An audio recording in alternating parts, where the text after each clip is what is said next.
सावन के महीने में प्रदोष का जो दिन आए, दो प्रदोष, श्रावण के महीने के दो प्रदोष पड़ेंगे। किसी भी प्रदोष पर एक पीपल के पत्ते पर कनेर का पुष्प अपने घर के अंदर रख लीजिए प्रदोष के एक दिन पहले, और प्रदोष वाले दिन उसको बहते हुए पानी में डाल दीजिए। जिंदगी में तो तुम्हारे यहाँ तकलीफ चल रही है, एक उठ रहा है, एक बैठ रहा है, एक बीमार पड़ रहा है, एक ठीक हो रहा है, फिर बीमार पड़ रहा है, फिर ठीक हो रहा है, ये ठीक हुआ, फिर इसको हो गया, फिर इसको कुछ हो गया, फिर किसी को कुछ हो गया, अर्थात शिव का नाम लेकर। और फिर ही ध्यान देना, इस क्रम को करने के लिए आपको तुम रुकेश्वर महादेव का नाम लेना पड़ेगा। कौन से महादेव का नाम बोलना है? तुम रुकेश्वर महादेव। आज सावन का दूसरा सोमवार है। सावन के कई बार 4 सोमवार पड़ जाते हैं, कई बार 5 सोमवार पड़ जाते हैं। सावन का पहला सोमवार होता है शिव तत्व का, श्रावण का दूसरा सोमवार होता है देवी तत्व का, माँ दुर्गा, माँ भवानी।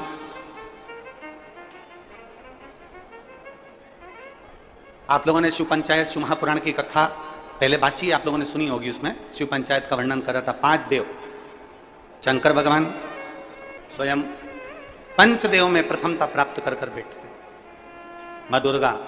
एक एक सोमवार की महत्वता है, एक एक सोमवार का क्रम है।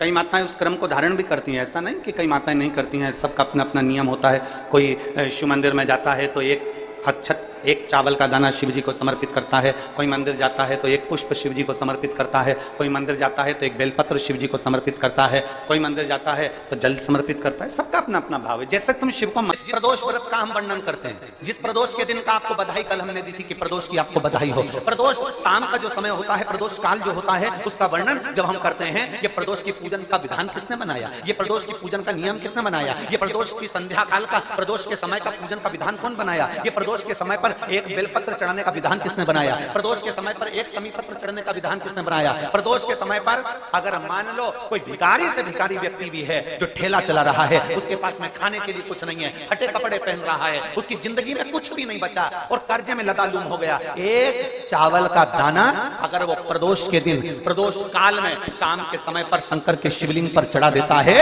तो 3 या 4 प्रदोष में उसका कर्जा चुकना प्रारंभ हो जाता है। प्रदोष का विधान।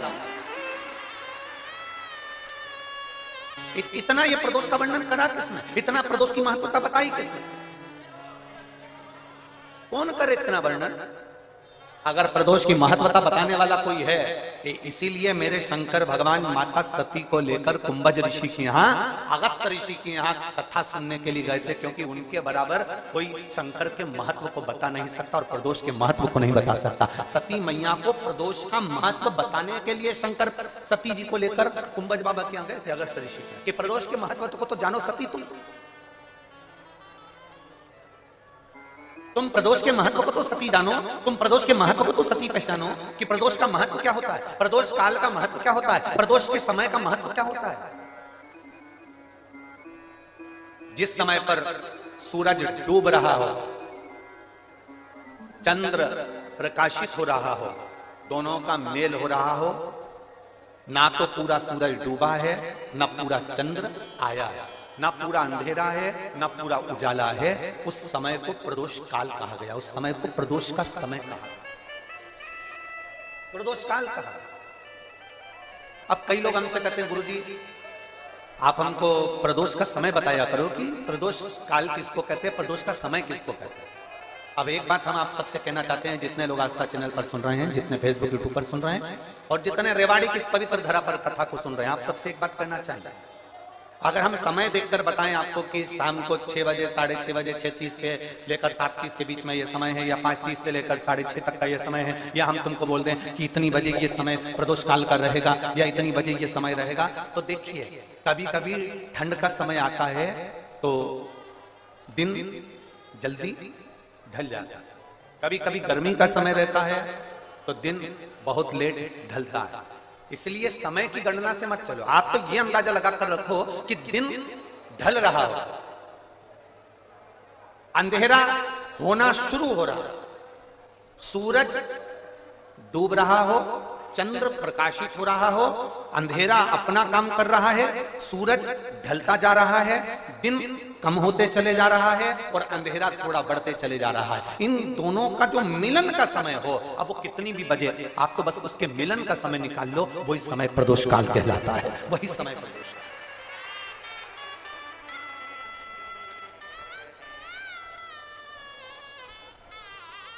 अब प्रदोष काल की पूजन का विधान किसने बनाया? कोई आपसे पूछे तो क्या बताओगे? जम के बोलो जल्दी से। कौन ने बताया था? अगस्त ऋषि।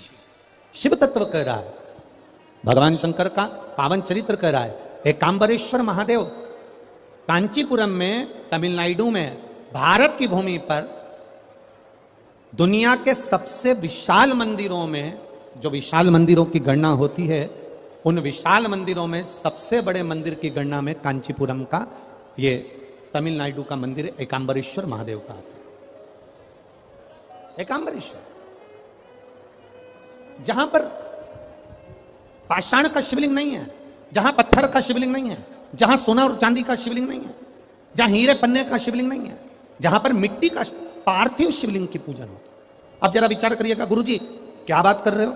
यह पार्थिव शिवलिंग, मिट्टी का शिवलिंग, जहां एकांबरेश्वर महादेव के मंदिर में पूजा जाता है, वहां क्या वो शिवलिंग मिट्टी का फटा नहीं होगा? क्या उसमें दरार नहीं पड़ी होगी? क्या वो मिट्टी का शिवलिंग बेकार नहीं हुआ होगा? हम जब पार्थिव शिवलिंग का निर्माण करते हैं, तब उस समय उसमें हम बहुत से पदार्थ डाल देते हैं। आप कुछ डालें ना डालें, दो चीजें मिट्टी के अंदर अवश्य डालें। एक मक्खन या दूध या गाय का, जम के बोलो, घी, और दूसरा भस्म।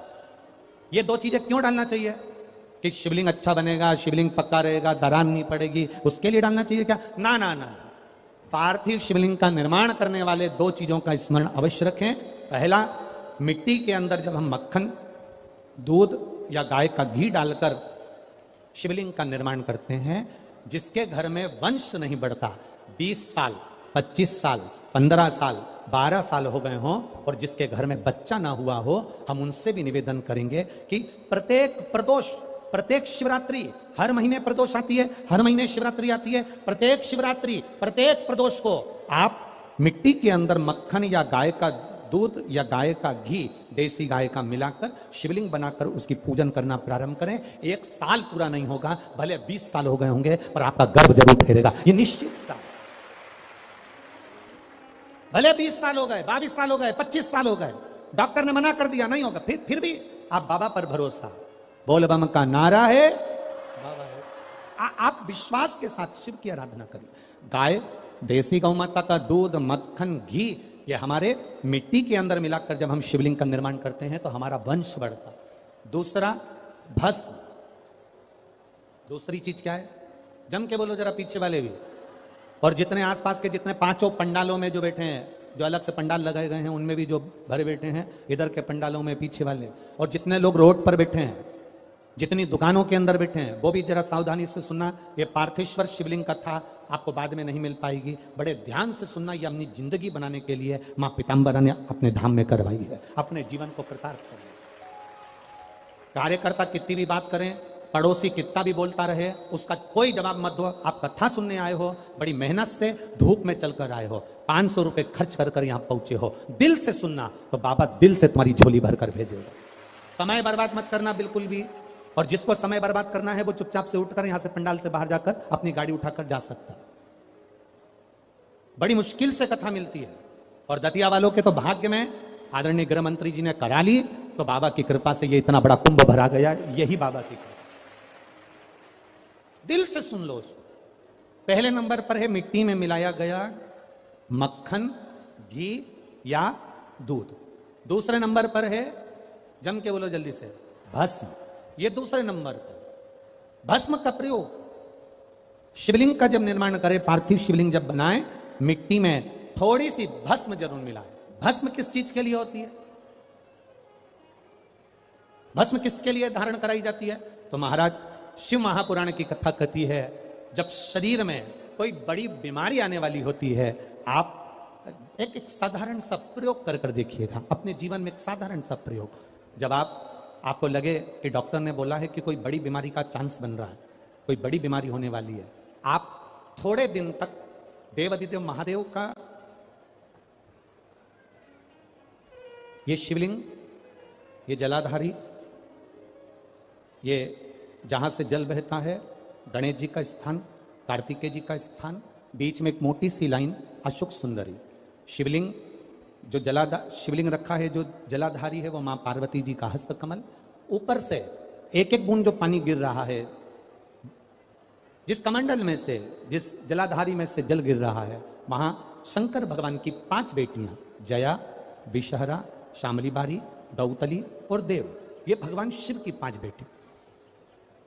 जब आपको लग रहा है कि मेरी जांच होने जा रही है, जब आपको लग रहा है कि मुझे डॉक्टर को दिखाने जा रहे हैं, मुझे लग रहा है कि कोई बड़ी बीमारी ना निकल जाए, अल्ट्रासाउंड करा रहे हैं, एक्सरे करा रहे हैं, उससे पहले घर में अगर थोड़ी सी भस्म रखी है, उस भस्म को जब आप जल चढ़ाने के लिए शिव जी के मंदिर में जाओ, हॉस्पिटल में दिखाने के लिए जांच कराने जाओ, उससे पहले एक काम जरूर करना, शंकर भगवान का जहां शिवलिंग रखा है, उस शिवलिंग के पास में भस्म का लेपन कर कर देवाधिदेव महादेव पर 1 लोटा जल समर्पित कर कर उसी भस्म को अपने कलेजे पर, अपने हृदय पर लगाकर देवाधिदेव महादेव का पंचाक्षर मंत्र नमः शिवाय, षडाक्षर मंत्र ओम नमः शिवाय या श्री शिवाय नमस्तुभ्यम बोलकर फिर आप जांच के लिए चले जाओ। कोई बड़ी बीमारी तुम्हारी जिंदगी में निकल ही नहीं सकती। भस्म भस्म हो। भस्म का काम क्या? हमारे रोग को, हमारी बीमारी को, हमारे आने वाले जो रोग हैं, जो बीमारी है, जो तकलीफ है, उसको समाप्त करती है भस्म का प्रयोग।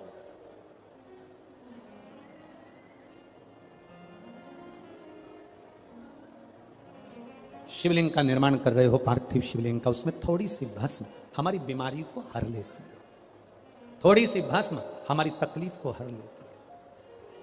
भस्म का चपटी भभूत में है खजाना कुबेर का। शिव के शरीर से, भगवान देवाधिदेव महादेव के तन से लगी हुई भस्म साधारण नहीं है। भस्म को चढ़ाने वाला भी साधारण नहीं होता और भस्म को लेने वाला भी साधारण नहीं होता।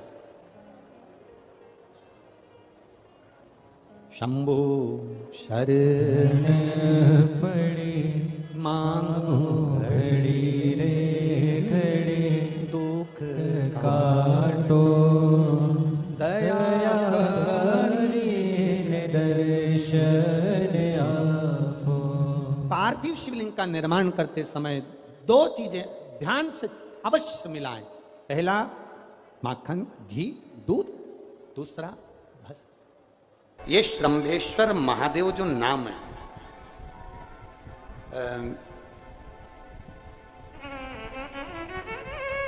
भगवान शंकर ने सारे 33 कोटि देवताओं को अपने अंदर समाहित कर कर ये रूप रखा था श्रंभ पक्षी। 33 कोटि। मान लो आपके ग्रह अनुकूल नहीं चल रहे हो, कोई कह दे कि मंगल बेकार है, कोई कहे शनि बेकार है, कोई के रवि बेकार है, कोई के बुध बेकार है, कोई के गुरु बेकार है, कोई के शनि बेकार, कोई के ये बेकार, कोई के तुम्हारा ग्रह बेकार चल रहा है, तुम्हारी किस्मत बेकार चल रही है, तुम्हारा भाग्य बेकार चल रहा है।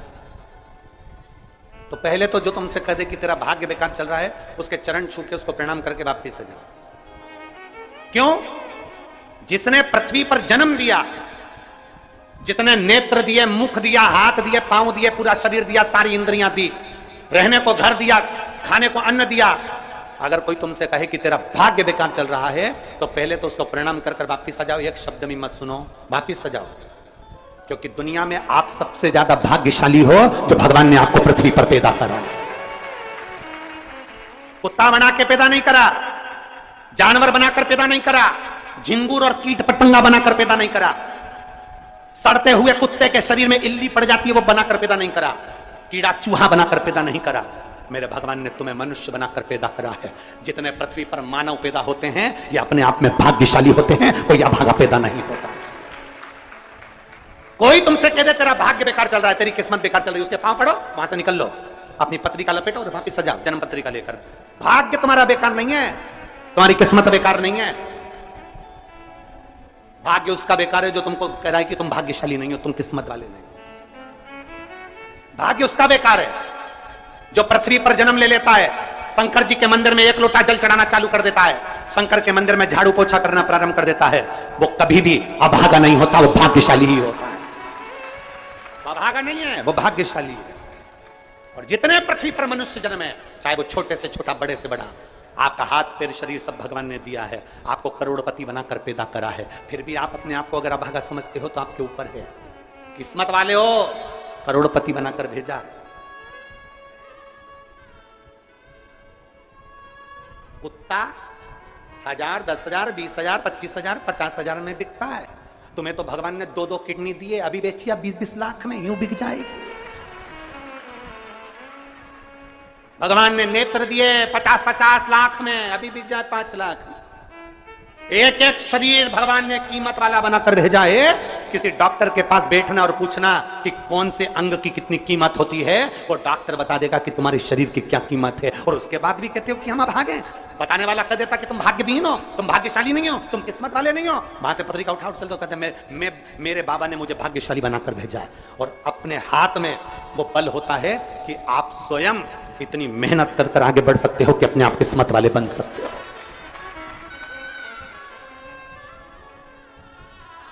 अपने आप। और हम तो बाबा चलते हैं। आप स्वयं भाग्यशाली हैं, आप स्वयं किस्मत वाले हैं। कोई कैसे कहते तुमको कितना भाग्य हो? ना ना, हमारे बराबर भाग्य नहीं है किसी का। तुम्हारी ग्रह खराब है, तुम्हारे ग्रह खराब है। संभेश्वर महादेव का नाम, 7 कनेर के पुष्प, कितने? 7 कनेर मालूम है? ये रोड पर जो जाते हो डिवाइडर में पीला पीला फूल लंबा, जो कि पशु पक्षी कोई नहीं खाता, जहरीला फूल माना जाता है। कनेर के 7 फूल, एक बेलपत्र। जिस समय पर कनेर का फूल बेलपत्र के साथ चढ़ाया जाएगा तो 7 कनेर के पुष्प सीधी बेलपत्र पर आपको रखना। 2-3 प्रदोष कर कर देखना। अगर कोई आपसे कहे कि आपका भाग्य ठीक नहीं चल रहा, आपकी किस्मत ठीक नहीं चल रही, आपके ग्रह ठीक नहीं चल रहा है, आप भाग्यशाली नहीं हो, पहले तुम हाथ से उठ जाओ। उसके बाद में देवादिदेव महादेव के पास 7 कनेर के पुष्प एक बेलपत्र में रखकर नंदीश्वर के पास में बैठकर श्री शिवाय नमस्तुभ्यम बोलकर अशोक सुंदरी वाली जगह पर स्पर्श कराकर भगवान शंकर पर 7 फूल के साथ बेलपत्री की डंडी अशोक सुंदरी की साइड हो, ऐसा स्मरण करते हुए शिव को समर्पित कर दे। वही बेलपत्री 5 बार नमः शिवाय या पंचाक्षर मंत्र, षडाक्षर मंत्र या श्री शिवाय नमस्तुभ्यम बोलकर वही बेलपत्री 3 प्रदोष, 4 प्रदोष, 5 प्रदोष, 2 प्रदोष, जितने प्रदोष आप चढ़ा रहे हैं प्रदोष काल में, वो बेलपत्री लाकर अपने कक्ष में अपने पूजन वाले स्थान पर रखते जाओ। एक बेलपत्री एक प्रदोष पर लाओगे, अगला प्रदोष आएगा, कितना अंतर पड़ता है आपके भाग्य बदलने में, आपको खुद मालूम पड़ जाएगा कि आपकी किस्मत कैसे बदल गई। मेहनत आपको करना है, परिश्रम आपको करना है, लगन आपको लगाना है, और बेलपत्री और कनेर का पुष्प शिव को चढ़ाना।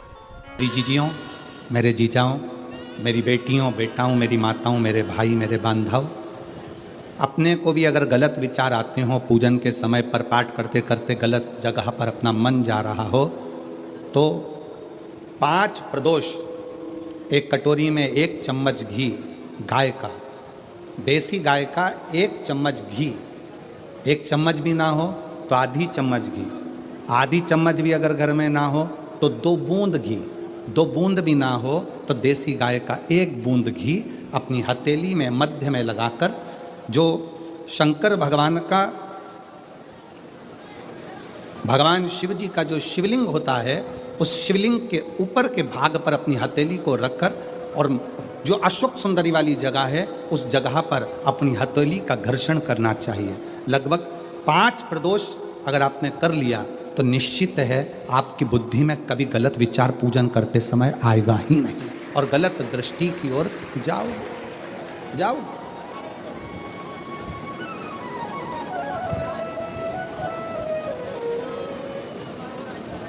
वेद लक्षणा गाय, देसी गौ माता का घृत जीवन को एक आनंदता देता है। आनंद।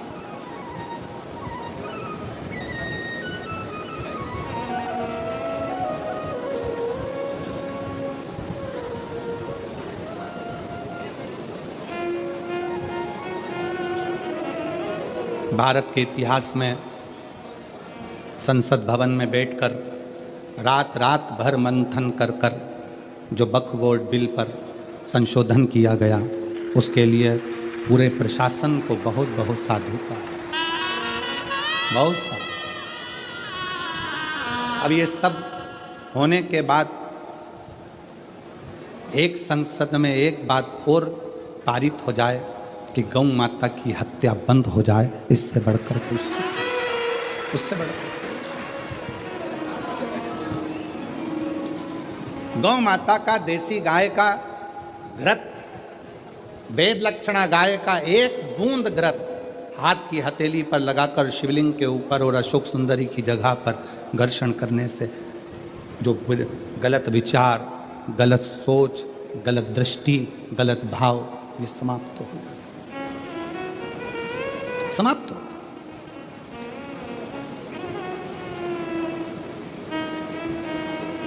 जिसने दिल से शिव की आराधना, राजा चित्ररथ ने पूछा है, राजा चित्ररथ ने विचार किया कि ये, राजा चित्ररथ कह रहे हैं कि मुझे बताओ कि मेरी मुक्ति कैसे हो, मोक्ष कैसे होगा। मैंने तो गलत सोच लिया, मैंने तो गलत विचार कर लिया, मैंने तो गलत दृष्टि रखी, मेरी बुद्धि में तो ये गलत भाव आ गए, मुक्त कैसे। कल की कथा में कहा था, जीवन में कितना भी दुख आ जाए, कितनी भी तकलीफ आ जाए, कितना भी कष्ट आ जाए, उस ईश्वर को मत करो, ईश्वर को मत, शिव को मत।